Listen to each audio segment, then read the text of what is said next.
ಎಲ್ಲರಿಗೂ ನಮಸ್ಕಾರಗಳು ಹಾಗೂ ಹೊಸ ವರ್ಷದ ಶುಭಾಶಯಗಳು. ಕವನದ ಶೀರ್ಷಿಕೆ ಹೊಸ ವರ್ಷಕ್ಕೆ ಹೊಸದೇನಿದೆ. ಕಳೆದ ನೆನಪುಗಳ ನೆನೆಯುತ್ತಾ, ನಡೆದ ಘಟನೆಗಳ ಮರೆಯುತ್ತಾ, ಹೊಸ ವರ್ಷಕ್ಕೆ ಹೊಸದೇನಿದೆ, ಹೊಸ ವರ್ಷಕ್ಕೆ ಹೊಸದೇನಿದೆ, ಹೊಸ ವೃಷವೊಂದೇ ಮನದಲ್ಲಿ ತುಂಬಿದೆ. ದಿನ ಕಳೆದು ಆಯಸ್ಸು ಮುಗಿತಾ ಬರುತ್ತಿದೆ, ದಿನ ಕಳೆದು ಆಯಸ್ಸು ಮುಗಿತಾ ಬರುತ್ತಿದೆ. ನಾವು ಮಾಡಬೇಕಾದ ಸಾಧನೆಗಳು ಇನ್ನೂ ಬಹಳಷ್ಟಿದೆ. ಖುಷಿ ದುಃಖ ಜೀವನದ ಹಾದಿಯಲ್ಲಿವೆ, ಖುಷಿ ದುಃಖ ಜೀವನದ ಹಾದಿಯಲ್ಲಿವೆ. ಭರವಸೆ ಒಂದೇ ಮುಂದಿನ ಹೆಜ್ಜೆಗಳಿಗೆ ದಾರಿಯಾಗಿವೆ. ಸೋಲು ಗೆಲುವುಗಳು ಬದುಕಲು ಪಾಠಗಳು, ಸೋಲು ಗೆಲುವುಗಳು ಬದುಕಲು ಪಾಠಗಳು.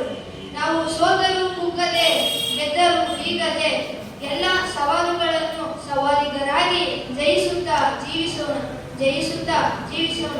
ಅವಕಾಶ ನೀಡಿದಕ್ಕಾಗಿ ತುಂಬ ಹೃದಯ